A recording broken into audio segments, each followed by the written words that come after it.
Hello guys, welcome to you all. Today we are going to learn about plant animal disease and disorders mentioned in 11th NCERT biology. दोस्तों ये content बेहद ही important मायने रखता है। YouTube पर कहीं पर भी आपको नहीं मिलेगा।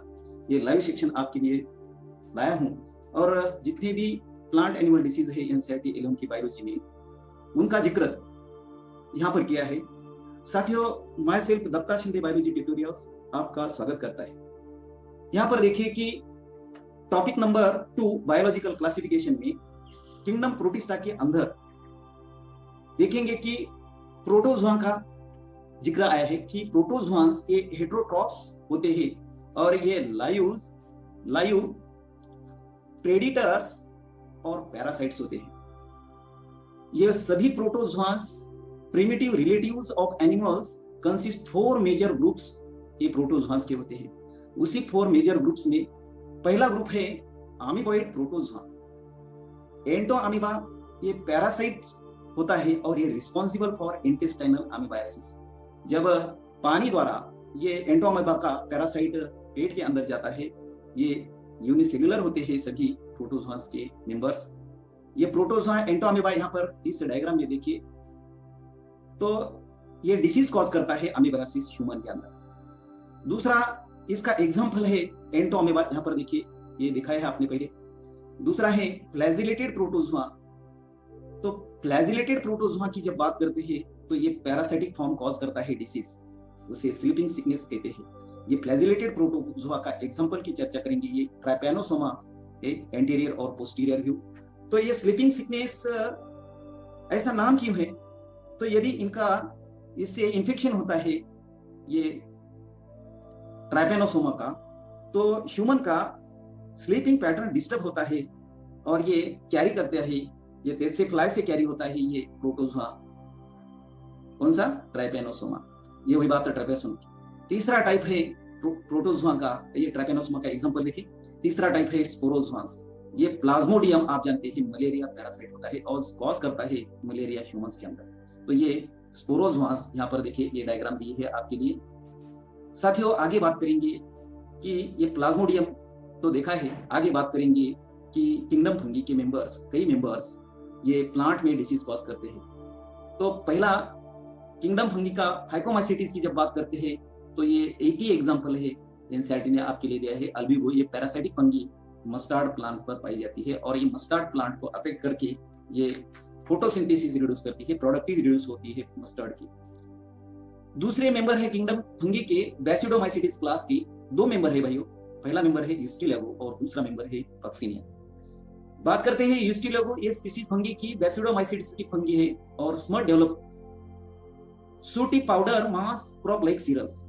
ये ज्वार हो या बाजरा हो या मेज हो, तो सूटी मास पाउडर ये पैदा कर देती है उनके ये सीड्स के अंदर। यहाँ पर देखिए आपको ये मेज का पिक्चर दिखाई दे रहा है। ये मेज की जो भी दिखाई दे रही है ग्रेन्स, इसमें ये सूटी मास पाउडर का फॉर्म होता है, ये सभी सीरियल्स को अफेक्ट करता है।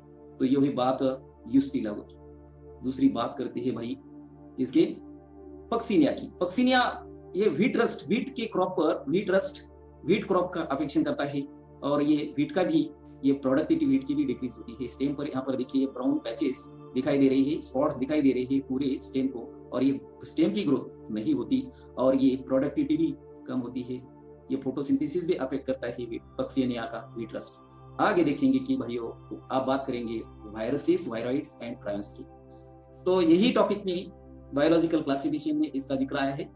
तो पहला डिसीज है टोबैको मोजाइक वायरस, इसे टीएमयू कहते हैं, कॉज डिसीज टोबैको प्लांट। यहाँ पर देखिए ये टोबैको प्लांट पर ये TMU virus, tobacco Mosaic virus ने कॉज किया है। फोटोसिंथेसिस अफेक्ट होता है, प्रोडक्टिविटी भी अफेक्ट होती है इससे टोबैको प्लांट्स की। और वायरॉइड्स की जब बात करते हैं तो ये कॉज करता है डिसीज कहाँ? इसमें पोटैटो में। यहाँ पर देखिए नॉर्मल पोटैटो दिखाई दे रहा है, एबनॉर्मल पोटैटो दिखाई दे रहे हैं और इसे पोटैटो स्पिंडल ट्यूबर डिसीज कहते हैं, PSTVD। और आगे बात करेंगे प्रायंस की। ये वेरी इंपॉर्टेंट लाइन है, यहाँ पर भी, यहाँ से भी क्वेश्चन बिलोंग करते हैं नीट में। प्रायंस कॉजेस बोहाइन यानी कि स्लो मूविंग होना, और स्पॉन्जीफॉर्म एनसेफेलोपैथी। देखिए B for bovine, S for spongiform, E for encephalopathy, DSC इसे mad cow disease in cattles होता है। ये क्या बात है, इसकी चर्चा करेंगे यहाँ पर। साथियों, ये कैटल्स में डिसीज पैदा होता है, और कैटल में ये पैदा होके यदि बीफ कैटल का ह्यूमन कंज्यूम करता है तो ह्यूमन में भी ये CR जेकब डिसीज में होता है। तो ये क्या बात है CR जेकब डिसीज की साथियों, कि CR जेकब डिसीज जो है तो ह्यूमन की इंटेलेक्चुअल और मेमोरी लॉस कर देता है, बैलेंस ऑफ कोऑर्डिनेशन भी लॉस होता है, ब्रेन का फंक्शन भी लॉस होता है, मोबिलिटी भी लॉस होती है। ऐसा नहीं कि सिर्फ ह्यूमन की होती है, काउस की भी होती है, कैटल्स की भी होती है, बफेलोस की भी होती है। और ह्यूमन का जब बात करेंगे ये तो spongiform changes in the cerebral grey matter. आप जानते हैं कि ग्रे मैटर और व्हाइट मैटर ये दो मैटर होते हैं ब्रेन के अंदर। तो ग्रे मैटर का जो भी लेयर होती है उससे सिकुड़ देता है ये प्रायंस, मैड काउ डिसीज या CR Jacob disease in humans में। तो cerebral grey matter spongiform changes होते हैं, ब्रेन श्रिंकेज होता है, डिटोरेशन ऑकर्स होता है रैपिडली, और मूवमेंट भी स्लो होती है, मेमोरी भी लेस होती है, लॉस ऑफ ब्रेन फंक्शन होता है, मोबिलिटी भी रिड्यूस होती है ह्यूमन की। तो ये वही बात है CR Jacob disease in humans की। आगे बात करेंगे प्यारे साथियों कि deficiency symptoms of essential elements. ये कई आप जानते हैं कि एसेंशियल एलिमेंट्स ये प्लांट की ग्रोथ के लिए इंपॉर्टेंट होते हैं, और यदि उनकी डिफिशियंसी होती है, कमतरता होती है ये सॉइल के अंदर, तो कई प्लांट डिसीज कॉज होते हैं। बात करते हैं chlorosis disease. The plant disease due to loss of chlorophyll, chlorophyll का लॉस होना leading to yellowing in the leaves. Paper देखिए यहाँ कि क्लोरोफिल लॉस होता है तो पूरा येलोइंग ऑफ लीव्स होता है।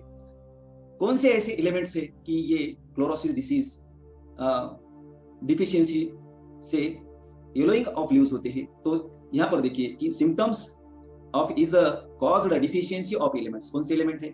Nitrogen, potash, magnesium, sulphur, ferrous, manganese, zinc और मॉलिब्डेनम। इनकी डिफिशियंसी होती है तो yellowing of leaves, early yellowing of leaves ये पैदा होती है। डिफिशियंसी सिम्टम्स प्लांट्स में, उसे क्लोरोसिस कहते हैं। और दूसरा बात करेंगे दूसरे डिसीज की, नेक्रोसिस की। नेक्रोसिस क्या होता है? तो डेथ ऑफ टिश्यू, प्लांट की टिश्यू डेथ होती है, पर्टिकुलरली लीफ की टिश्यू डेथ होती है। और ये plant disease necrosis due to deficiency, कौन से ऐसे एलिमेंट्स होते हैं? तो ये नेक्रोसिस होता है प्लांट्स में, कैल्शियम, मैग्नीशियम, कॉपर और पोटैश। साथियों, ये नेक्रोसिस डिसीज लैक होता है और लो लेवल यदि होती है इन एसेंशियल एलिमेंट्स की। कौन सी लो लेवल होती है एसेंशियल एलिमेंट्स की? Nitrogen, potash, sulphur, molybdenum causes an inhibition of cell division. तो यहाँ पर ये वेरी इंपॉर्टेंट लाइन है, इनहिबिशन ऑफ सेल डिवीजन। कौन से एलिमेंट्स का लॉस होते हुए भी ये सेल का डिवीजन इनहिबिट होता है? तो वो होते हैं एलिमेंट्स नाइट्रोजन, पोटैश, सल्फर और मॉलिब्डेनम। नेक्स्ट देखेंगे बेकेन। यहाँ पर देखिए foolish seedling disease of rice seedlings में पैदा होता है ड्यू टू फंगस, और ये कॉज करता है फंगल पैथोजन जिब्रिएला फुजीकोरी। ये नाम है फंगस का, जिब्रिएला फुजीकोरी। ये क्रोसवा एक प्लांट पैथोलॉजिस्ट थे, उन्होंने रिपोर्ट किया कि appearance of symptoms of this disease in uninfected rice seedling. उन्होंने कई अनइन्फेक्टेड राइस सीडलिंग देखे, और उन राइस सीडलिंग में यहाँ पर देखिए कि उस क्रॉप में कई ऐसे प्लांट्स ये ग्रो होते हैं, ग्रोइंग होती है इनकी स्टेम्स या लीव्स, और ये इन्फेक्टेड राइस प्लांट है। तो ई क्रोसवा ने अनइन्फेक्टेड राइस सीडलिंग जब उन्होंने देखा तो व्हेन दे वेयर ट्रीटेड, तो उन्होंने ट्रीट किया with sterile filters of the fungus. तो ये फिल्टर होके क्या हो रहा है कि the active substance we are later identified as a GA, यानी कि जिब्रेलिक एसिड। इससे ये होता है, आप जानते हैं कि जिब्रेलिक एसिड ये ग्रोथ हार्मोन है, प्लांट्स में यूज किया जाता है, नेचुरली प्लांट्स में होता है, और आर्टिफिशियल भी जिब्रेलिक एसिड, कई टाइप के जिब्रेलिक एसिड है भाई। तो ये इन्फेक्टेड राइस की बात, वहां से ये जिब्रेलिक एसिड का इन्वेंशन हुआ था, ये क्रोसवा। आगे देखते हैं कि टॉपिक नंबर 16 में डाइजेशन एंड एब्जॉर्प्शन का एक इसके बारे में डिसऑर्डर है। कौन से? डाइजेस्टिव सिस्टम के डिसऑर्डर कहेंगे इसे। The inflammation of intestinal tract. ये इन्फ्लेमेशन जब इंटेस्टाइनल ट्रैक्ट में आता है तो कई कॉमन बीमारियां, कॉमन एलिमेंट ड्यू टू कैसे बैक्टीरियल और वायरल इन्फेक्शंस होते हैं, और पैरासाइट से ये इंटेस्टाइन में कई ऐसे पैरासाइट्स होते हैं, ये माइक्रो ऑर्गेनिज्म, बैक्टीरिया और वायरसेस से, और कई ऐसे पैरासाइट होते हैं जैसे tapeworm, round worm, thread worm, hook worm, pin worm, बहुत सारे। इनसे डाइजेस्टिव सिस्टम की डिसऑर्डर्स फॉर्म होती है। तो पहले देखेंगे कि पहला डिसीज है जॉन्डिस। तो इस डायग्राम में देखिए कि ये हेल्दी पर्सन है और हेल्दी स्किन कलर दिखाई दे रहा है, और ये जॉन्डिस डिसीज का ये पर्सन है, और जॉन्डिस डिसीज में यहाँ पर देखिए कि पूरा स्किन येलोइश हुआ है, whitish of eyes turn yellow, यानी कि यहाँ पर व्हाइटिश आई दिखाई दे रहे हैं, येलो आईज दिखाई दे रहे हैं। ये कैसे होता है ये जॉन्डिस? तो ये कॉन्टेमिनेटेड या वाटर से, ये कॉन्टेमिनेटेड वाटर और फूड से होता है। और ये जॉन्डिस डिसीज में the liver is affected, human का लीवर अफेक्ट होता है, स्किन भी अफेक्ट होती है, और ये आईज और skin yellow turn yellow due to, कैसे येलो होती है, किससे? Deposit of bile pigments. ये बाइल पिगमेंट्स लीवर का माल फंक्शनिंग होता है, और ये बाइल पिगमेंट ज्यादा होती है, इसलिए ये पूरे आईज और स्किन येलो दिखाई देती है। बहुत ही खतरनाक डिसीज है ये। दूसरा है वोमिटिंग। वोमिटिंग किसे कहते हैं? Ejection of stomach content. Stomach जब भी जितना भी आपने खाया है, कई बार ये स्टमक में गड़बड़ी होती है और ये इजेक्शन थ्रू द माउथ होता है। और ये कैसे होता है vomiting? This is the reflex action. ये कंट्रोल करता है, कंट्रोल्ड बाय वोमिट सेंटर। कहां पर होता है वोमिट सेंटर? Medulla oblongata. यहाँ पर देखिए ये सेरेब्रम आपको दिखाई दे रहा है, लार्ज ब्रेन, ये फोर ब्रेन, और ये सेरेब्रम है और ये सेरिबेलम है। और यहाँ पर देखिए कि सेरेब्रम के बेस में और ये एंटीरियर टू सेरिबेलम यहाँ पर दिखाई दे रहा है, ये पॉन्स दिखाई दे रहा है, और मेडुला ऑब्लोंगेटा है। और इसी मेडुला ऑब्लोंगेटा में रिफ्लेक्स एक्शन के सेंटर होते हैं, वोमिटिंग सेंटर। और मेडुला ऑब्लोंगेटा आप जानेंगे उस टॉपिक में, little injury to medulla oblongata leads to death, क्योंकि या मेडुला ऑब्लोंगेटा में जितने भी वाइटल सेंटर होते हैं, रेस्पिरेशन के, मेटाबॉलिज्म के, ब्रीदिंग के, हार्ट के, तो ये यहाँ पर पाए जाते हैं। तो ये वही बात है मेडुला ऑब्लोंगेटा की, वोमिटिंग सेंटर, रिफ्लेक्स एक्शन। और ये आपको वोमिटिंग में feeling of nausea precedes vomiting. ये क्या होता है कि एक उबकाई आती है, रना आती है, तो ये वोमिटिंग हो जाती है। आगे बात करेंगे प्यारे दोस्तों, डायरिया।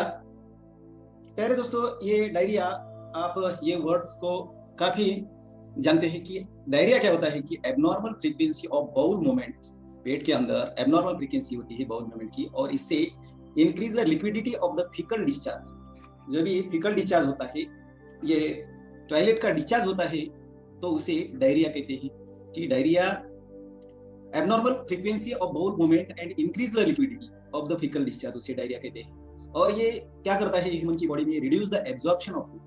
पूरा फूड का एब्जॉर्प्शन नहीं होता, मोस्टली स्मॉल इंटेस्टाइन ये फूड एब्जॉर्ब करते हैं, और ये थोड़ा सा काम करने में ये थोड़ी तकलीफ होती है स्मॉल इंटेस्टाइन की, पूरा फूड एब्जॉर्ब नहीं होता, ये रिडक्शन होता है फूड एब्जॉर्प्शन का। तो दूसरा नेक्स्ट डिसऑर्डर है साथियों कॉन्स्टिपेशन।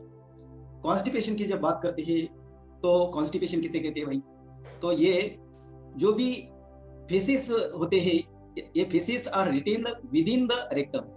ये रिटेन होते हैं फेसेस रेक्टम के अंदर, as the bowel movement occur irregular, यानी कि जो भी बाउल मूवमेंट पाई जाती है पेट के अंदर तो इरेगुलर बनती है, उसे कॉन्स्टिपेशन होती है। और आगे बात करेंगे इंडाइजेशन की। तो ये इंडाइजेशन के बारे में पूरे आप वाकिफ है भाई। इंडाइजेशन की कंडीशन में food is not properly digested, पूरा फूड प्रॉपरली डाइजेस्ट नहीं होता, और इससे फीलिंग होता है कि फीलिंग ऑफ फुलनेस, ये पेट पूरा भरा हुआ ऐसा दिखाई होता है, ये लगता है, उसे इंडाइजेशन कहते हैं। और इसके कॉजेस क्या है भाई? तो इंडाइजेशन के कॉजेस है कि इंडाइजेशन ए इनएडिक्वेट एंजाइम सिक्रीशन। आप जानते हैं कि एंजाइम्स के बारे में, स्लाइवरी एंजाइम, पेनक्रियाटिक एंजाइम होते हैं, स्लाइवरी ग्लैंड से स्लाइवरी, पेनक्रियास से पेनक्रियाटिक एंजाइम होते हैं। तो 3 मेन टाइप्स के होते हैं भाई वो डाइजेस्टिव एंजाइम्स, प्रोटीजेस, लाइपेजेस और अमाइलेजेस। और ये प्रोटीन ब्रेक डाउन करता है, प्रोटीजेस, लाइपेज लिपिड को ब्रेक डाउन करता है, और amylase break down the carbohydrate starch into simple sugars में। तो एंजाइम का सिक्रीशन कम होना, इनएडिक्वेट होना, कम मात्रा में होना, और इससे क्या होता है कि एनेक्सिटी आती है, घबराहट होती है, और फूड पॉइजनिंग भी होता है ओवर ईटिंग से और स्पाइसी फूड से। तो ये वही बात है इंडाइजेशन की, ये कॉजेस है भाइयों इंडाइजेशन के, याद रखिए। आगे देखेंगे भाइयों कि प्रोटीन एनर्जी माल न्यूट्रिशन। प्रोटीन एनर्जी माल न्यूट्रिशन कौन से होते हैं भाई? कि उसे शॉर्ट में पीएम कहेंगे, अफेक्ट्स इन्फेंट्स एंड चिल्ड्रंस। ये 2 वर्ड काफी इंपॉर्टेंट है, इन्फेंट्स और चिल्ड्रंस में प्रोटीन एनर्जी माल न्यूट्रिशन होता है, और इससे प्रोड्यूस होता है 2 टाइप के डिसीज, मरास्मस और क्वाशियोकर। ये सिलेबस में 2080 में इंक्लूड किया है ये 2 आपके डिसऑर्डर्स। मरास्मस की जब बात करते हैं साथियों कि मरास्मस ये produced by a simultaneous deficiency of proteins and calories. इससे ये मरासमस डिसीज होता है। और ये marasmus produced by simultaneous deficiency of proteins and calories और it is found in infants. ये इंपॉर्टेंट लाइन देखिए यहाँ पर, infants less than a year in age. If mother's milk is replaced to, यदि मदर का मिल्क यदि replace होता है अर्ली 1 ईयर के पहले, 1 ईयर के अंदर बाय अदर फूड, दूसरे फूड उस इन्फेंट को देते हैं, तो ये पुअर इन प्रोटीन होता है दूसरा फूड, और कैलोरी वैल्यू भी पुअर होती है। तो इसका इम्पैक्ट क्या होता है कि इट हैपन्स, और दूसरा एक कॉज है कि if the mother has second pregnancy होती है मदर की, पहला बच्चा 1 साल का नहीं हुआ है उसका पूरा एज, और चाइल्ड बर्थ होता है, तो ओल्डर जो इन्फेंट होता है तो ये स्टिल टू यंग होता है और उसे ये प्रोटीन नहीं मिलता, कैलोरी नहीं मिलती। इसके सिम्टम्स क्या है भाई, ये मरासमस की पहला सिम्टम्स है growth rate and body weight loss decline होता है। दूसरा सिम्टम्स है ग्रोथ एंड डेवलपमेंट, उस इन्फेंट्स की ब्रेन की और मेंटल फैकल्टीज ये इम्पेयर्ड होती है, और impaired growth and replacement of tissue proteins भी होता है। ये सिम्टम्स वेरी इंपॉर्टेंट होते हैं। एक्सट्रीम इमैक्सिएशन यानी कि अत्यधिक दुर्बलता उस बच्चे की, ये इन्फेंट्स की बॉडी और थिनिंग ऑफ लिम्स रिजल्ट्स। ये जितने भी लिम्स होते हैं, तो लिम्ब यानी कि एक्सट्रीमिटीज होते हैं, तो इनके लिम्स ये थिन होते हैं, प्रोमिनेंट लिप्स बन जाती है, और स्किन कैसी, ये यहाँ पर देखिए मरासमस, ये एक infant less than year in age होता है, और इनकी ये स्किन ड्राई बनती है, थिन बनती है, व्रिंकल भी बनती है, और ये वही बात है सिम्टम्स की, मरासमस के सिम्टम्स याद रखिए। आगे देखते हैं प्यारे दोस्तों, क्वाशियोरकॉर। ये क्वाशियोरकॉर की जब बात करते हैं तो ये प्रोटीन की कमी से उत्पन्न होता है। यहाँ पर देखिए, kwashiorkor is produced protein deficiency unaccompanied by calorie deficiency. तो कैलोरी की कमी, प्रोटीन की कमी बेहिसाब होता है, और it result from the replacement of mother's milk by a high calorie low protein diet in a child more than 1 year in age। ये दो डिफरेंस याद रखिए। इन्फेंट्स यानी कि 1 साल के अंदर का बच्चा, और 1 साल से लेकर आगे 2 साल या 3 साल का बच्चा को ये क्वाशियोरकॉर होता है। और क्वाशियोरकॉर की जब बात करते हैं तो प्रोटीन की कमी से उत्पन्न होता है, सिर्फ ये प्रोटीन की डिफिशियंसी होती है उस चाइल्ड में। सिम्टम्स की जब बात करते हैं, यहाँ पर देखिए क्वाशियोरकॉर का ये पेशेंट आपको दिखाई दे रहा है। बात करेंगे कि मरासमस और क्वाशियोरकॉर के सिम्टम्स सेम है, कई में अंतर है। तो क्या होता है कि वेस्टिंग ऑफ मसल्स, ये मसल जो भी बॉडी पर पाए जाते हैं, तो ये मसल्स वेस्ट होते हैं। थिनिंग ऑफ द लिम्स भी थिन होते हैं। फेलियर ऑफ ग्रोथ कंप्लीट नहीं होता। ब्रेन डेवलपमेंट भी कंप्लीट नहीं होता। और but unlike marasmus some fat is still left under the skin moreover. यही याद रखिए कि कई फैट स्किन के निचले वाले हिस्से में कायम रहता है। और एक्सटेंसिव ओडिमा, ये क्या बात है भाई कि ये ओडिमा मास मरासमस के विपरीत कुछ फैट्स जो भी त्वचा के नीचे होता है, व्यापक शरीर के अंगों में ये सूजन के तहत छोड़ दिया जाता है, और ये सूजन आती है और स्वेलिंग ऑफ बॉडी पार्ट्स, तो उसे ओडिमा कहते हैं भाई। ये भाई बात ओडिमा की। आगे देखेंगे ये साथियों की बात करते हैं, ये 17 टॉपिक है, इसका नाम है breathing and exchange of gases. इस टॉपिक में डिसऑर्डर्स ऑफ रेस्पिरेटरी सिस्टम की बात की है एनसीईआरटी ने, यहां से भी नीट में क्वेश्चन बिलोंग करते हैं। तो रेस्पिरेटरी डिसऑर्डर की बात करते हैं अस्थमा की। अस्थमा क्या होता है कि डिफिकल्टी इन ब्रीदिंग, श्वसन के लिए डिफिकल्ट होता है, और इससे कॉज होता है व्हीजिंग, यानी कि घबराहट पैदा होती है। कैसे? Due to inflammation of bronchi and bronchioles. आप यहाँ पर देखिए कि ये लंग्स के पार्ट से ब्रोंकी और ब्रोंक्यूल्स में, इनमें इन्फ्लेमेशन आता है, सूजन आती है, तो इससे व्हीजिंग होता है, घबराहट होती है, ब्रीदिंग करने में तकलीफ होती है, उससे अस्थमा कहते हैं। दूसरी डिसऑर्डर है रेस्पिरेटरी एम्फेसिमा। इनमें क्या होता है कि एल्वेओलर वॉल्स आर डैमेज होते हैं, या लंग्स के अंदर ये ग्रेप लाइक प्रोजेक्शन होता है, छोटे छोटे एल्वेओलर वॉल्स होते हैं, इनका डैमेज होना। और जब डैमेज होता है due to which respiratory surface ये डिक्रीज बन जाता है। यदि एल्वेओलर वॉल्स का डैमेज होता है तो रेस्पिरेटरी सरफेस डिक्रीज होता है, इस कंडीशन से एम्फेसिमा होता है। और मेजर कॉजेस क्या होते हैं? Cigarette smoking is injurious to health, या लंग्स के लिए ये ज्यादा चेन स्मोकर्स होते हैं तो इन्हें एम्फेसिमा होता है। ऑक्यूपेशनल भी रेस्पिरेटरी डिसऑर्डर है, ऑक्यूपेशनल डिसऑर्डर कई आप जानते हैं कि इंडस्ट्रीज में, specially grinding industry, stone breaking industry में क्या होता है, so much dust is produce, बहुत काफी मात्रा में डस्ट प्रोड्यूस होती है, और ये डस्ट और ह्यूमन की बॉडी का डिफेंस मैकेनिज्म, वहां पर काम करने वाले वर्कर्स की बॉडी का defence mechanism can not fully cope with this situation. ऐसी स्थिति में डस्ट और ये बॉडी, इनमें क्या होता है कि कोप नहीं होता, body can not fully cope with the situation. और यदि वो आदमी long exposure can gives rise inflammation leading to fibrosis. वहां पर काम करने वाले वर्कर लॉन्ग एक्सपोजर उसके साथ रहते हैं ऐसे कंडीशन में, तो क्या होगा कि इन्फ्लेमेशन होगी लंग्स की और फाइब्रोसिस होगा। यानी कि फाइब्रोसिस क्या होता है, प्रोलिफरेशन ऑफ फाइब्रस टिश्यू, ये प्रोलिफरेट होते हैं लंग्स में और इससे लंग भी डैमेज होता है। तो इसलिए मेडिकल प्रैक्टिस में वर्कर्स ने क्या करना चाहिए, वर्कर्स इन सच इंडस्ट्री, ऐसे इंडस्ट्री में, ग्राइंडिंग इंडस्ट्री में, स्टोन ब्रेकिंग इंडस्ट्रीज में, एस्बेस्टॉस की इंडस्ट्रीज में, workers such in industry should wear the protective mask उन्होंने पहनना चाहिए, तो काम कर सकते हैं। विदाउट मास्क इन्हें ऑक्यूपेशनल रेस्पिरेटरी डिसऑर्डर्स पर एस्बेस्टोसिस यहाँ पर देखिए, ये एस्बेस्टस यदि कंटिन्यूस ये पार्टिकल्स, डस्ट के पार्टिकल्स, ग्राइंडिंग के पार्टिकल्स उनके लंग्स के अंदर, फेफड़ों के अंदर जाएंगे, तो ये ऑक्यूपेशनल रेस्पिरेटरी डिसऑर्डर होगा। प्रोलिफरेशन ऑफ फाइब्रस टिश्यू होगा, फाइब्रोसिस होगा। ये वर्ड फाइब्रोसिस बेहद ही इंपॉर्टेंट है, ये ऑक्यूपेशनल रेस्पिरेटरी डिसऑर्डर है, एस्बेस्टोसिस कहेंगे। नेक्स्ट देखेंगे प्यारे दोस्तों, यहां पर बात करते हैं बॉडी फ्लूइड्स एंड सर्कुलेशन की। डिसऑर्डर्स ऑफ सर्कुलेटरी सिस्टम क्या होते हैं, तो ये डिसऑर्डर्स ऑफ सर्कुलेटरी सिस्टम में हाई ब्लड प्रेशर की बात की। हाई ब्लड प्रेशर यानी कि हाइपरटेंशन होता है। आप जानते हैं कि नॉर्मल ह्यूमन का ब्लड प्रेशर होता है 120 to 80 mmHg, इससे ये बढ़ जाता है तो हाई ब्लड प्रेशर यानी कि हाइपरटेंशन की मुसीबत ह्यूमन पर आती है। If repeated check of blood pressure an individual 140 to 90 mmHg, यानी कि ओवर 140 और 90, इससे हायर बन जाता है तो ये हाइपरटेंशन बन जाता है। साथियों, ये लाइन वेरी इंपॉर्टेंट है। It refers to the pressure of blood against artery walls.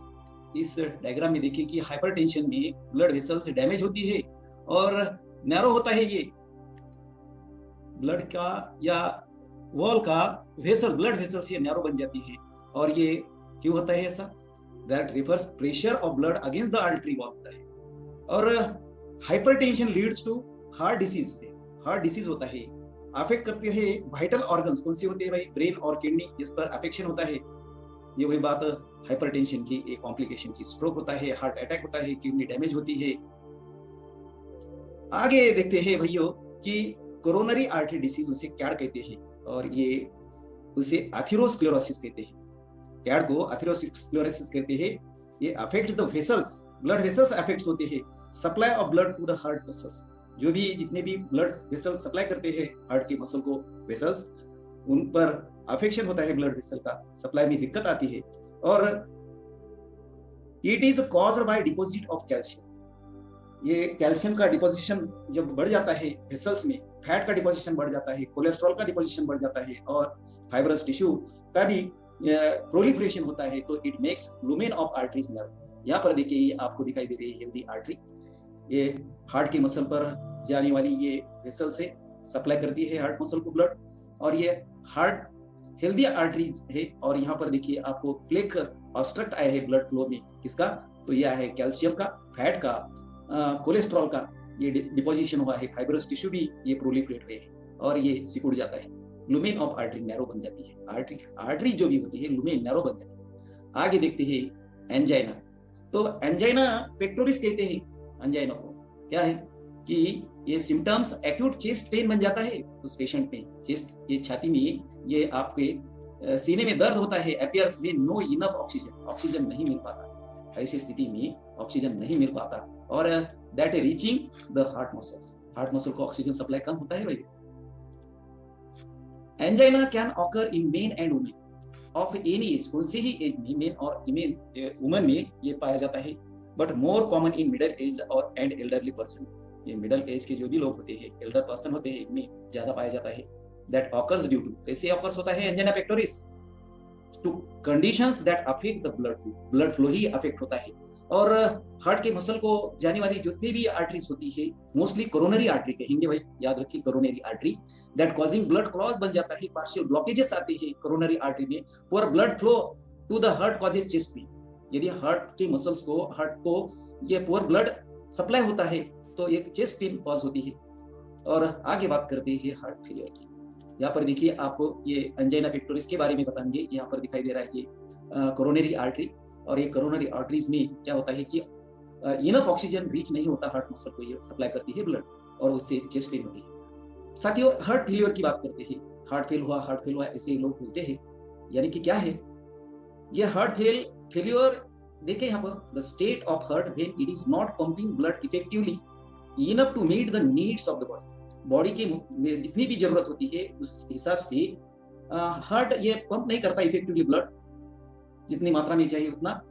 और क्या होता है, इट समटाइम्स कॉल्ड, उसे कंजेस्टिव हार्ट फेलियर कहते हैं भाई, हार्ट फेलियर, क्योंकि because conjunction of lungs is one of the main symptoms of this disease. ये देखिए एक कंजक्शन की बात कही, कंजक्शन यानी कि खून का जमाव लंग्स में होना, ये फेफड़े में खून का या अदर प्रोडक्ट्स का जमाव होना या कंजक्शन होना, उसे ये मेन सिम्टम्स ये डिसीज हार्ट फेलियर का है। याद रखिए ये वेरी इंपॉर्टेंट लाइन है। और दोहरा में आगे, it sometimes called congestive heart failure because congestion of lungs is one of the main symptoms of heart failure disease। ये खून का ये लंग्स के अंदर जमा होना, इकट्ठा होना, इसे क्या कहते हैं, हार्ट फेलियर बन जाता है। और कार्डियक अरेस्ट किसे कहते हैं, नेक्स्ट हार्ट की डिसऑर्डर है when the heart stop beating. यदि हार्ट बीटिंग स्टॉप करता है और ये कार्डियक अरेस्ट होता है। और हार्ट अटैक में when the heart muscle suddenly damage bye इनएडिक्वेट insufficient blood supply, तो इसे क्या कहेंगे कि इसे कहेंगे कि हार्ट अटैक कहेंगे। यहाँ पर देखिए कि आपको दिखाई दे रही है नॉर्मल आर्टरी और ये नैरोइंग आर्टरी, और यहाँ हार्ट अटैक में क्या होता है कि लिपिड डिपॉजिट का प्लेक आता है और इससे ये कार्डियक अरेस्ट भी होता है, ये हार्ट अटैक हो जाता है, ये इनसफिशिएंट ब्लड सप्लाई हो जाता है। यानी कि ब्लड वेसल्स और लंग्स में जो भी फीलिंग होती है एलोवेली ब्लड में, तो ये कंजेस्टिव ही बात की है पहले, इसे कंजेस्टिव हार्ट फेलियर की, ये हुई बात इसकी हार्ट फेलियर, कार्डियक अरेस्ट और हार्ट अटैक की। आगे देखते हैं भाइयों की बात करते हैं डिसऑर्डर ऑफ एक्सक्रीटरी सिस्टम की। एक्सक्रीटरी सिस्टम की डिसऑर्डर की जब बात करते हैं तो हीमोडायलिसिस की बात करते हैं। माल फंक्शनिंग ऑफ किडनी, यानी कि किडनी का काम ये इफेक्टिवली न होना, और इससे क्या होता है, accumulation of urea in blood. Blood में यूरिया का एक्यूमुलेशन होता है, जमा होता है यूरिया ब्लड में, और उसे यूरिनिया कहते हैं। ये बेहद ही हार्मफुल होता है और इससे किडनी फेलियर होती है। और ऐसे किडनी फेलियर की पेशेंट को हीमोडायलिसिस क्या करते हैं, ये ट्रीटमेंट दी जाती है हीमोडायलिसिस। ये देखिए आपको ये डायलिसिस मशीन दिखाई दे रही है, और ये डायलिसिस मशीन से दोस्तों blood filtered and clean in a dialyser, ये डायलाइजर होती है, और ये इम्प्योर ये अफेक्टेड ब्लड जो है तो ये यह डायलाइजर में आता है, और डायलिसिस से डायलिसिस होके ये उसकी यूरिया या कोई हार्मफुल वेस्ट प्रोडक्ट्स ये डायलाइजर में जमा होती है, और ये प्योर ब्लड डायलाइज होकर ये पेशेंट को बाद में सप्लाई किया जाता है। Kidney transplantation is the ultimate method in the correction of acute renal failure. Kidney failure को रीनल फेलियर भी कहते हैं। किडनी फेलियर यानी कि रीनल फेलियर, ये हुई बात, किडनी फेलियर और ये रीनल फेलियर एक ही है भैया। आगे बात करते हैं, दूसरी डिसऑर्डर है रीनल कैल्कुली। रीनल कैल्कुली क्या होती है, यहाँ पर देखिए आपको रीनल यानी कि किडनी होती है, और ये रीनल कैल्कुली में किडनी स्टोन बन जाता है, स्टोन, और ये stone insoluble mass of crystallised salts होते हैं। ये सॉल्ट्स किसके होते हैं भाई, ये ऑक्सलेट के सॉल्ट्स होते हैं, और ये form with in the kidney. Kidney के अंदर ये ऑक्सलेट के सॉल्ट्स ये फॉर्म होते हैं। और when your urine contain more crystals forming substance, urine में क्रिस्टल फॉर्मिंग सब्सटेंस ज्यादा होते हैं, कैल्शियम हो या ऑक्सलेट हो या यूरिक एसिड हो, इससे रीनल कैल्कुली बन जाता है, ये किडनी स्टोन बन जाता है। आगे देखेंगे कि ग्लोमेरुलोनेफ्रिटिस, ये क्या होता है भाई कि inflammation of glomeruli of kidney. Kidney के अंदर यहाँ पर देखिए ये ग्लोमेरुलस ये फिल्टर होते हैं, रीनल पिरामिड के अंदर ये ग्लोमेरुलर ये पाए जाते हैं।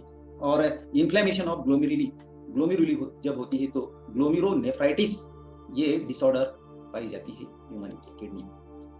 साथियों आगे देखेंगे कि बात करते हैं लोकोमोशन और मूवमेंट्स, इससे ही क्वेश्चन बन सकते हैं कई नीट में।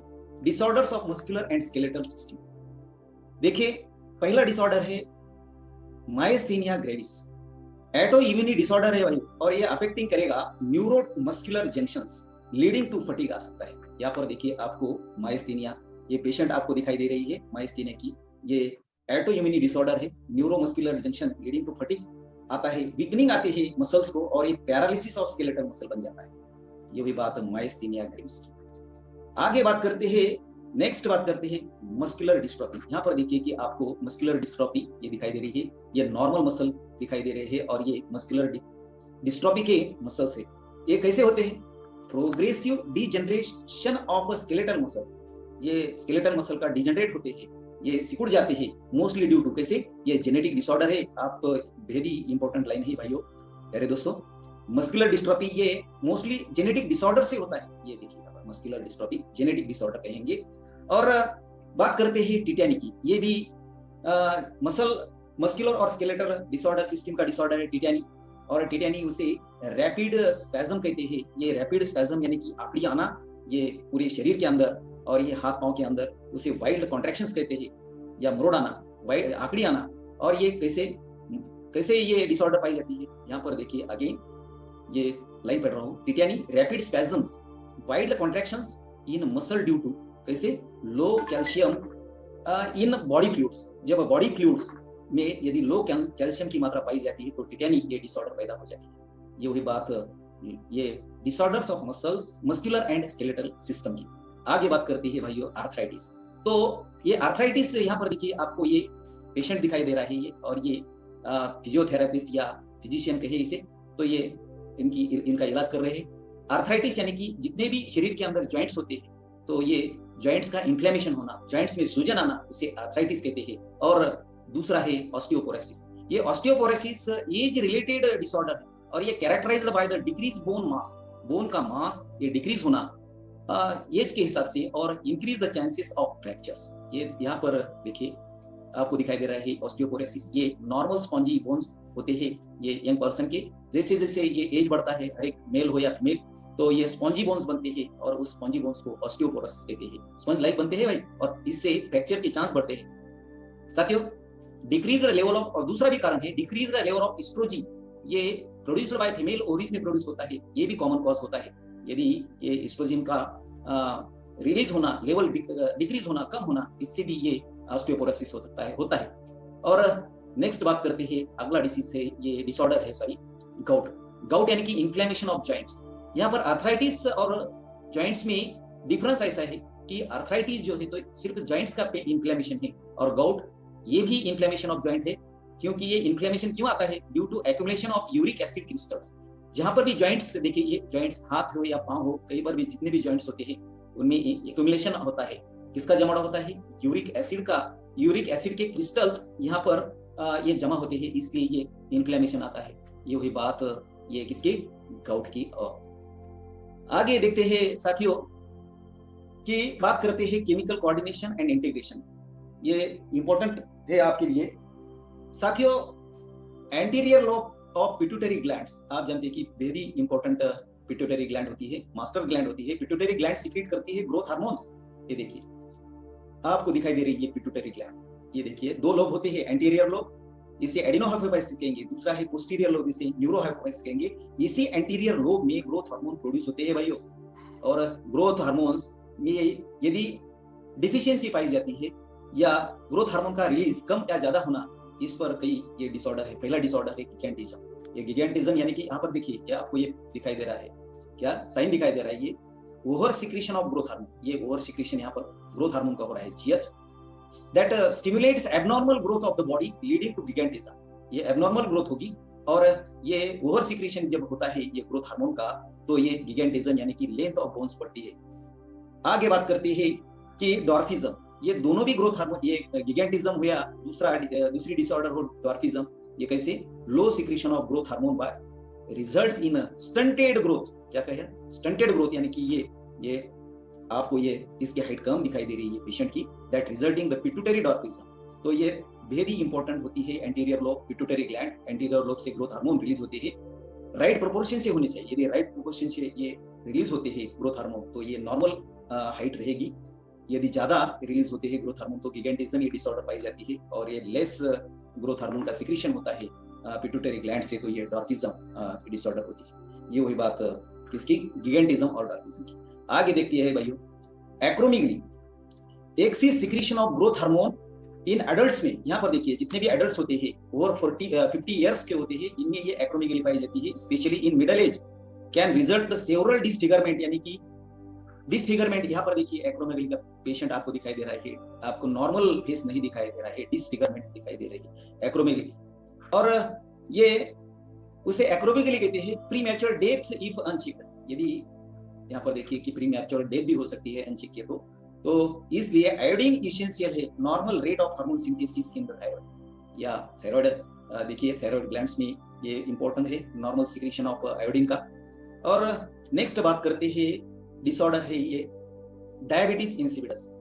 यहाँ पर देखिए कि ये diabetes insipidus that is impairment, यानी कि डीरेंजमेंट अफेक्टिंग सिंथेसिस, यानी कि निर्माण होना, प्रोडक्शन होना और रिलीज कौन सा, antidiuretic hormone results in diminished, यानी कि less ability of the kidney to conserve water leading to water loss और डिहाइड्रेशन। ये डायबिटीज इंसिपिडस की बात चल रही है यहाँ पर। तो ये पिट्यूटरी ग्लैंड प्रोड्यूस करती है इनसफिशिएंट एंटी ड्यूरेटिक हार्मोन्स, और ये kidney the kidney make a lot of urine बनती है। ये वेरी इंपॉर्टेंट है पिट्यूटरी ग्लैंड। ये यहाँ पर देखिए ये डायूरेसिस कहेंगे इसे, ये पोस्टीरियर लोब ऑफ किडनी उसे न्यूरोहाइपोपैथी कहते हैं, और ये न्यूरो हाइपोथैलेमस में वैसे एडिनो हाइपोपैथी एंटी ड्यूरेटिक हार्मोन उसे वैसोप्रेशन कहते हैं, निर्माण होता है, स्टोर करते हैं pituitary posterior part of pituitary gland, और उससे ये रिलीज होते हैं किडनी पर, और ये उसमें डीरेंजमेंट आती है, इंपेयरमेंट आती है, तो ये डायूरेसिस बन जाता है, डायबिटीज इंसिपिडस ये पेशेंट होता है। और this anti diuretic hormone made by hypothalamus, यही बात कही थी, और ये स्टोर किया जाता है पोस्टीरियर लोब में, न्यूरोहाइपोपैथी उसे बोलेंगे ऑफ द पिट्यूटरी ग्लैंड। तो ये हुई बात डायबिटीज इंसिपिडस। आगे बात करते हैं ग्वाइटर की। साथियों ग्वाइटर ये deficiency of iodine in our diet, आपके डाइट में खाने में आयोडीन की मात्रा कम होती है, डिफिशियंसी होती है, तो इससे हाइपोथायरॉइडिज्म पाया जाता है, ग्वाइटर कहते हैं। और इससे एनलार्जमेंट ऑफ थायराइड ग्लैंड, उसे ग्वाइटर कहते हैं, घेगा रोग कहते हैं, घेगा डिसीज कहते हैं। ये आप अभी ये आपको ये सॉल्ट खाते हैं बाहर का, या सॉल्ट्स में दिखाइए आयोडाइज्ड सॉल्ट्स कहते हैं, आयोडाइज्ड यानी कि आयोडाइज्ड सॉल्ट्स ये खाया जाता है, इससे ग्वाइटर नहीं होता। और बात करते हैं हाइपोथायरॉइडिज्म की। हाइपो यानी कि बिलो, यानी कि लो, क्रिएटिनिज्म इन चिल्ड्रंस। यहाँ पर देखिए ये ऐसे ये ग्वाइटर में ऐसी गले को सूजन आती है, ये बात कहनी पड़ा हमें। क्रिएटिनिज्म इन चिल्ड्रन यानी कि हाइपोथायरॉइडिज्म, ये क्या बात है कि deficiency of iodine during pregnancy, यदि मदर प्रेग्नेंट होती है, कॉज करती है defective development and maturation of growing baby. Mother के यूटेरस के अंदर यदि मदर को आयोडीन की डिफिशियंसी होती है, आयोडीन खाने में नहीं होता, तो ये बेबी के अंदर भी, ये ग्रोइंग बेबी के अंदर भी इस बेबी का डेवलपमेंट प्रॉपर्ली नहीं होगा, मैच्योरेशन नहीं होगा, और इससे स्टंटेड ग्रोथ हो जाएगी, तो उसे क्रिएटिनिज्म कहते हैं। यही बात पहले ही कही। आगे बात करते हैं इस क्रिएटिनिज्म चिल्ड्रंस की, तो मेंटल रिटार्डेशन होता है, लो इंटेलिजेंस होता है, क्वेश्चन आईक्यू कम होता है, एबनॉर्मल स्किन होती है, और डीप म्यूटिज्म, यहाँ पर ये वेरी इंपॉर्टेंट वर्ड है, डीप म्यूटिज्म क्या होता है भाइयों, दो person can not speak oral language, ये बात नहीं कर सकता ओरली, तो इससे डीप म्यूटिज्म, ये क्रिएटिनिज्म चिल्ड्रंस की बात चल रही है, ये सिम्टम्स। और एडल्ट में क्या होता है कि अडल्ट वुमन की बात करते हैं, ये हाइपोथायरॉइडिज्म की, डिफिशियंसी ऑफ आयोडीन की, तो अडल्ट वुमन इट में cause menstrual cycle to become irregular. 28 days की मेंस्ट्रुअल साइकिल रेगुलर नहीं चलेगी, 28 डेज, ये कम भी होगी ज्यादा भी होगी, that is the deficiency of iodine कहेंगे। आगे बात करते हैं साथियों हाइपरथायरॉइडिज्म। यहाँ पर देखिए कि आपको ये दिखाई दे रहा है साइन, हाइपरथायरॉइडिज्म यानी कि ज्यादा ड्यू टू, यहाँ पर देखिए due to cancer of thyroid gland. यदि यहाँ पर देखिए ये थायराइड ग्लैंड ये गले के यहाँ पर रहती है गले में, और यहाँ हाइपर थायरॉइडिज्म में कैंसर थायराइड ग्लैंड का होता है, और due to development of nodules of the thyroid gland, thyroid glands में ये नोडुल की डेवलपमेंट होती है। और बात करते हैं कि रेट ऑफ सिंथेसिस, ये वेरी इंपॉर्टेंट लाइन है, आपकी एनसीईआरटी में नहीं दी, लेकिन आपको यहाँ पर भी क्वेश्चन आ सकता है। क्या लिखा है, द रेट ऑफ सिंथेसिस यानी कि फॉर्मेशन, प्रोडक्शन, किसका, सिंथेसिस और सिक्रीशन ऑफ किसका, थायराइड हार्मोन्स का। और एक थायराइड हार्मोन्स दो होते हैं, ट्राई आयोडोथायरोनिन उसे T3 हार्मोन कहते हैं, और दूसरा है थायरोक्सिन, ये दो थायराइड हार्मोन, थायरोक्सिन को T4 हार्मोन कहते हैं। ये increased to abnormal high level से इंक्रीज होते हैं, तो ये कंडीशन आती है हाइपरथायरॉइडिज्म की। और hyperthyroidism which affect the body physiology, body की फिजियोलॉजी अफेक्ट कर सकता है हाइपरथायरॉयडिज्म में। ये वही बात है हाइपरथायरॉयडिज्म। साथियों ये हार्मोन आप ध्यान दें यहाँ पर। नेक्स्ट डिसऑर्डर है हाइपो एक्सोप्थैल्मिक गाइटर, इसे ग्रेव्स डिसीज कहते हैं भाई। और ग्रेव एक्सोप्थैल्मिक गाइटर, यहाँ पर देखिए एक्सोप्थैल्मिक गाइटर, ये नॉर्मल आपको थायराइड ग्लैंड दिखाई दे रही है, एक गाइटर की ग्लैंड दिखाई दे रही है, एनलार्ज थायराइड ग्लैंड। कैसे? Exophthalmic goitre the form of hyperthyroidism, over secretion of thyroxine, T4 hormone, thyroxine की अभी बात की, T4 हार्मोन ये ओवर सिक्रीट होता है तो हाइपरथायरॉयडिज्म आता है। इसके सिम्टम्स कौन से होते हैं भाई? सिम्टम्स होते हैं एनलार्जमेंट ऑफ थायराइड ग्लैंड ये एनलार्ज होगी, और प्रोट्रूशन ऑफ आईबॉल, यहाँ पर देखिए कि आईबॉल जो होते हैं तो ये बल्जिंग रेड सॉलन आई होते हैं, प्रोट्रूशन आता है बाहर, आपको ये बड़े बड़े दिखाई देते हैं आईबॉल्स, यानी कि प्रोट्रूशन यानी कि extension beyond the normal line, normal line से ये इनका आइज का क्या होना, प्रोट्रूशन होना, एक्सटेंशन होना। और नेक्स्ट है increase the basal metabolic rate, ये बीएमआर बोलते हैं इसे, ये भी इंक्रीज होता है इस हाइपरथायरॉयडिज्म में, एक्सोप्थैल्मिक गाइटर में, ग्रेव्स डिसीज में। और वेट लॉस भी होता है, इसे एक्सोप्थैल्मिक गाइटर कहते हैं भाई। ये वही बात दोस्तों इसकी हाइपरथायरॉयडिज्म में एक्सोप्थैल्मिक गाइटर यानी कि ग्रेव्स डिसीज की। आगे बात करते हैं कि हाइपरग्लाइसीमिया। हाइपरग्लाइसीमिया आप जानते हैं कि glucagon is the peptide hormone. यह हार्मोन सिक्रीट कौन से सेल करते हैं भाई? अल्फा सेल और बीटा सेल ये सिक्रीट करते हैं इंसुलिन ऑफ द पेनक्रियास। यहाँ पर देखिए एक पेनक्रियास दिखाई दे रहा है, पेनक्रियास के अंदर अल्फा सेल और बीटा सेल्स होते हैं और ये इंसुलिन सिक्रीट करते हैं और स्टिमुलेट करते हैं glycogenolysis, resulting in increased blood sugar level. यदि इससे ब्लड शुगर लेवल इंक्रीज होती है तो उसे हाइपरग्लाइसीमिया कहते हैं। ये वेरी इंपॉर्टेंट है। आगे बात करते हैं कि डायबिटीज मेलिटस की। तो ये प्रोलॉन्ग्ड हाइपरग्लाइसीमिया यदि कोई पेशेंट पे होता है, leads to a complex disorder, उसे डायबिटीज मेलिटस कहते हैं। और this diabetes mellitus is associated with, साथियों यहाँ पर ध्यान दें, loss of glucose through urine, urine से लॉस ऑफ ग्लूकोज का होगा, और फॉर्मेशन ऑफ हार्मफुल कंपाउंड, ये ब्लड के अंदर कीटोन बॉडीज का बढ़ना, ये डायबिटीज मेलिटस में होता है। ये डायबिटीज मेलिटस की बात। और नेक्स्ट डिसऑर्डर है हाइपोग्लाइसीमिया। हाइपो यानी कि low, decrease the blood sugar level, और इससे क्या होगा कि ये डिक्रीज यदि ब्लड शुगर लेवल होती है कई पेशेंट की तो हंगर लगेगा, प्यास लगेगी, लैक ऑफ कोऑर्डिनेशन होगा, स्लीपलेसनेस होगा, नींद नहीं आएगी इस पेशेंट में। ये वही बात हाइपरग्लाइसीमिया, डायबिटीज मेलिटस की और हाइपोग्लाइसीमिया की। आगे बात यहाँ पर स्टॉप करते हैं friends. Thank you for watching this video. My dear friends, इस वीडियो को अंत तक देखिए, लाइक करें, सब्सक्राइब करें, शेयर करें। Thank you. वेरी इंपॉर्टेंट ये टॉपिक है, पूरे एनसीईआरटी में निचोड़ कर दिए हैं, पूरे जितने भी प्लांट डिसीजेस और डिसऑर्डर्स है, ये डिसऑर्डर का इस वीडियो में मैंने अच्छी तरह से आपके लिए देने का प्रयास करें। Thank you.